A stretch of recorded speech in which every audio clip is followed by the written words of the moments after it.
daal bu leen toppatoo doxal sa dox yow daal nga la fàtte leen te dox sa dox non non bu leen may bës doxal sa dox mojo mojo bu leen wutal bës doxal sa dox yow daal buñ la tàttee. Vous suivez votre émission Ganu Kër Gi qui reçoit aujourd'hui monsieur Moustapha Gueye. Moustapha Gueye, il est le directeur général de Sénégéo.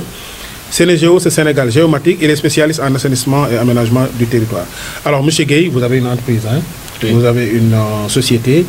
Et nous vivons une période où on parle beaucoup du chômage. On parle beaucoup du chômage des jeunes surtout. Vous êtes de Mbour, vous avez grandi ici et tout. Alors, qu'est-ce que vous avez fait en tant que directeur général de société pour engloutir, n'est-ce pas, cette main-d'œuvre, surtout jeune, pour résoudre le problème du chômage? Pour résumer, juste, je pense que à Mbour, je pense que nous avons, dès que nous avons démarré les projets, avant de commencer, je me suis dit que je vais prendre d'abord ma ville natale. Absolument. Et il y a des témoins. Parce que d'abord, j'ai appelé un journaliste du nom de Moussa Diop-Pipa, donc je le cite nommément. Que je connais, oui. Nous sommes allés voir le maire. Je l'ai expliqué le projet que je veux faire à Mbour, qui va employer plus de 100 000 jeunes. Nous avons détaillé le projet. Nous l'avons expliqué que nous allons amener des investisseurs, nous allons amener des partenaires qui vont investir dans des domaines bien particuliers et que ça va créer des usines, ça va créer de l'emploi, ça va régler le problème non seulement du chômage des jeunes, mais nous allons aussi faire des transferts de compétences. Je vais installer des écoles américaines à Mbour, en partenariat avec les Américains, avec les Français, avec les Anglais. Nous allons faire des écoles de formation technique et professionnelle en collaboration, mais on ne peut pas le faire si on n'a pas l'autorisation du maire. C'est lui qui a la signature. Absolument. Donc je pense que c'est un ami, un frère que j'aime beaucoup. Et nous saluons les démarches que le maire est en train de faire pour la ville, parce qu'il est en train de faire de son mieux. Il nous a mis en rapport avec son second adjoint. Bon, je ne vais pas détailler les détails. Maintenant, ce qu'on a vu, ils nous ont envoyé un message. Donc nous, vous savez que nous, moi, si j'ai mes partenaires qui sont du privé, c'est moi, c'est des jours. C'est-à-dire, c'est pas les partenaires qui vont rencontrer l'autorité, c'est moi qui vais rencontrer l'autorité parce que c'est mon entreprise qui pilote. Les signatures qu'on a, vous n'allez pas les entendre parler, c'est moi qui parle. Eux, ils parlent peut-être en deuxième. Absolument. Ils sont dans mon territoire, c'est moi qui vais négocier. Mais eux, ils ont voulu négocier. Ils m'ont dit qu'en fait, ils préféraient négocier directement avec les partenaires. Ils préféraient les rencontrer. Donc moi, personnellement, j'ai compris que peut-être, je ne sais pas. Après, je ne peux pas. Bon, nous nous sommes battus pour que les gens puissent comprendre. On a compris. Maintenant, comme quand même le maire est un ami, un frère à moi, franchement, un gars très bien. Après, on en a parlé chez lui. Entre-temps, le Khalif général des Mourides m'a appelé, me faisant savoir que... Est-ce que vous avez des ressources humaines, des jeunes que vous avez recrutés qui travaillent pour le compte ou alors vous voulez attendre que ce projet-là aboutisse pour recruter des jeunes? Le projet de Touba. Maintenant, ça aussi, nous allons peut-être, je vais essayer d'en profiter quand même pour dire à l'Afrique et aux jeunes africains qui nous écoutent qu'il n'est pas impossible de vous en sortir. Absolument. Moi qui vous parle, j'ai connu des moments de... Bien sûr. de difficultés personnelles. Mais j'ai compris que dans la vie, il ne faut pas attendre qu'on te jette une perche. Je suis allé me reformer, je me suis investi, j'ai fait des sacrifices. Et j'ai appris une formation technique et professionnelle qui m'a aidé. Donc, pour qu'on vous aide aussi, il faut faire le minimum. Absolument. Maintenant, le minimum, c'est d'abord votre conscience. Il ne faut pas que les Africains puissent se dire c'est fini. Parce que les Blancs ne sont pas plus intelligents que nous. Absolument. Ce que je voudrais dire, c'est que les projets à Touba, vous allez voir. Parce que moi, j'aime pas... le temps est le meilleur juge. Vous allez voir le nombre d'emplois que nous allons créer. Parce que d'abord, les gens qui n'ont pas de diplôme, nous allons les former. Ils vont pouvoir travailler sur le projet. Les gens qui ont des diplômes, ils vont pouvoir travailler sur le projet. Les gens qui sont surdiplômés peuvent aussi travailler sur le projet. Et je vais expliquer, c'est très simple. Nous avons un projet pour transformer les ordures en électricité et en gaz. Que nous allons réaliser, je veux le réaliser, nous voudrons, Sénégeo veut le réaliser avec les partenaires, dans tout le territoire national.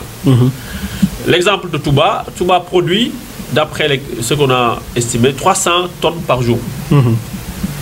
Maintenant, il y a le collecte des ordures. On va collecter les ordures, on va différencier les ordures, on va les classifier, on va utiliser le plastique que les gens sont en train de crier. Je dis au ministre, le plastique, on peut l'utiliser. Absolument. Je vois les campagnes de sensibilisation qu'on est en train de faire, mais on peut le recycler. Donc, il faut laisser les gens utiliser le plastique, parce que nous pouvons l'utiliser. Les déchets, on va les transformer en électricité, et ça va créer de l'emploi. Dans ces centres qu'on va créer, on va créer des chambres froides. Les poissons qu'on va conserver dedans, la viande qu'on va conserver, ça va prendre de l'emploi. Donc quand on a fait des calculs, ça peut prendre, sur le nombre qu'on va faire, de 10 000 à 25 000 emplois. Au-delà des 100 000 emplois. Au-delà des 100 000. Je m'explique. J'explique comment. Parce qu'on est des scientifiques, tout doit être détaillé. Il y a au moment où je vous parle, Touba est enclavé. Pourquoi? Parce que il n'y a pas de pisciculture, il n'y a pas de poissons. Nous, on peut développer de sorte qu'on peut installer non seulement une mer artificielle, parce qu'on désalinise l'eau de la mer, les partenaires désalinisent l'eau de la mer, parce que le sel qu'on utilise, qu'on désalinise, on l'utilise pour réchauffer nos machines. Mais à travers ce dessalement, avec nos systèmes d'assainissement, parce que nous, on utilise l'eau d'abord qui n'était pas utilisable, on peut faire de sorte que les gens puissent le boire. Donc rien ne se perd, tout se transforme. Maintenant, à travers ça, les transporteurs qui devaient partir jusqu'à Dakar pour prendre des poissons, venir jusqu'à Dakar pour prendre des poissons. Nous avons discuté hier avec le DG de l'aquaculture. Donc elle va nous accompagner sur le projet. Madame Ténixen, je tiens aussi ici à les remercier. Donc les gens qui appuient aussi l'État, je remercie l'État, parce que j'ai des soutiens de taille, parce qu'ils comprennent que le projet, ça va aider quand même le président de la République à régler le problème de l'emploi. Parce que les centres de pisciculture qu'on va créer, je m'explique, ou bien des autres, ou des transporteurs qui transportent des poissons, ils vont pouvoir venir à Touba, stocker le poisson là-bas, dans les chambres froides, 1 à 2 jours, payer là-bas, pour après reprendre le poisson, partir au Mali, etc. Parce que la distance qui faisait qu'il n'y avait pas de centre qui pouvait faire cela, traiter cela, faisait que les gens partaient directement au Mali ou ailleurs. Maintenant, si ça fait ça, ça va polariser la zone. On désalinise l'eau, ça va permettre à l'eau, ça va permettre aux gens de Touba de pouvoir non seulement boire de l'eau potable, mais de pouvoir créer une agriculture. Parce qu'à Touba, je vous dis, actuellement, avec le calcaire qu'il y a au niveau de l'eau, c'est pas possible de faire des cultures de maraîchage, etc. Vous comprenez? Oui, je comprends. Monsieur, donc maintenant, ça va créer aussi énormément d'emplois. Absolument. Et une valeur ajoutée. Une valeur ajoutée, oui. Merci beaucoup, M. Gueye. Donc, merci pour ce brillant exposé sur la technique, sur la science, sur tout ce que vous avez comme projet, comme ambition pour le Sénégal d'une manière générale. Maintenant, on ne va pas vous inviter jusqu'ici sans parler de votre activité politique, parce que je sais que vous intervenez dans le cadre politique et citoyen. Alors, vous êtes politicien? Non, je ne suis pas politicien. Mais vous avez un mouvement, une association Je ne suis pas politicien, mais je suis un homme politique. Vous êtes un homme politique. Est-ce qu'on peut savoir la différence? La différence entre un politicien et un homme politique. Un politicien n'a pas de métier. Un politicien, c'est lui qui passe tout son temps à faire la politique politicienne, qui va faire des promesses qu'il ne remplit pas, Et puis il faut que les Sénégalais aussi, je vous dis, pourquoi on est en retard?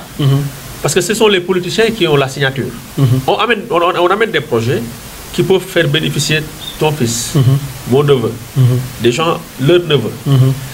Des gens peuvent travailler sur les projets. Des richesses vont pouvoir sortir. Mais si c'est le politicien qui est au pouvoir, mais il va faire des calculs politiciens. Absolument. Est-ce que moi, si j'accepte le projet, lui, il va avoir une promotion? Est-ce qu'il ne va pas prendre ma place? Non, je ne vais pas signer. Mais il ne va pas signer. Mais c'est combien de milliards? Quelle sera ma quote-part dans ce... Oui.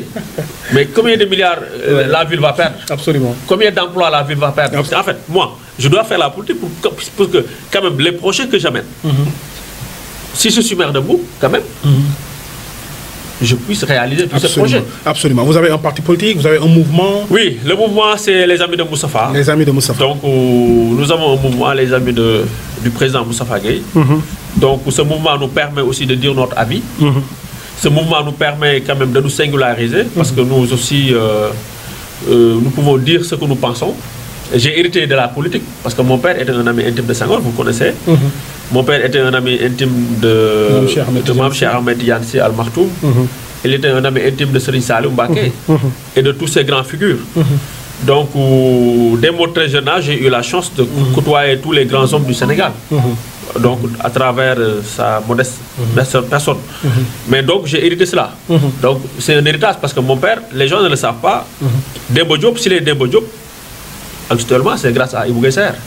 C'est grâce à mon père. C'est-à-dire, il y a des hommes de l'ombre qui l'ont porté, qui portaient son combat.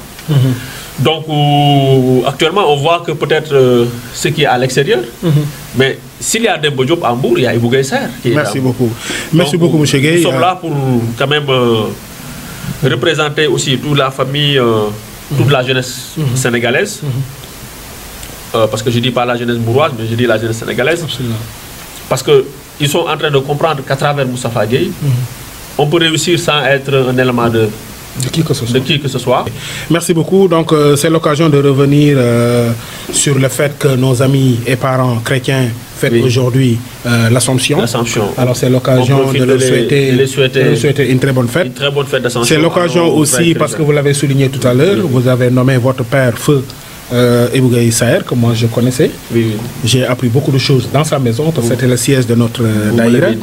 Vous avez évoqué aussi ce courage et cette détermination que la jeunesse, d'une manière générale, n'est-ce pas, devrait prendre pour pouvoir prendre son destin en main. Donc, on vous encourage. Maintenant, alors, vous êtes politique, vous l'avez dit, mais vous n'êtes pas politicien. Mais est-ce que vous êtes plus du côté du pouvoir ou alors vous êtes de l'opposition? Bon, pour l'instant, j'aimerais peut-être être très clair. Donc, parce que dès que j'ai commencé, j'ai entendu beaucoup de rumeurs. Certains disent que c'est le président de la République qui est derrière Moustapha Gueye. D'autres disent que c'est Massamba ou Mademba.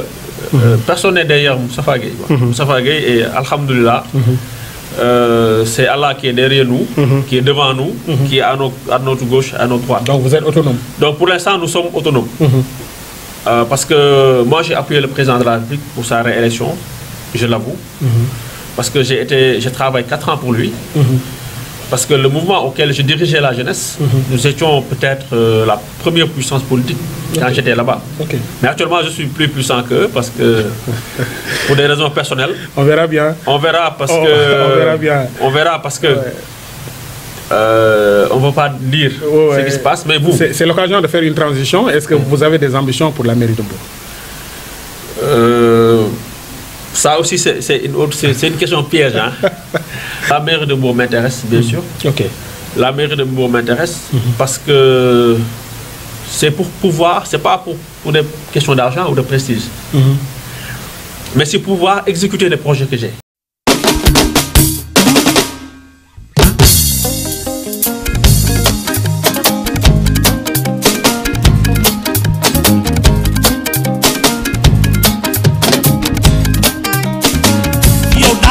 toppatoo doxal sa dox yow daal nga la fàtte leen te dox sa dox non non bu leen may bës doxal sa dox mojo mojo bu leen wutal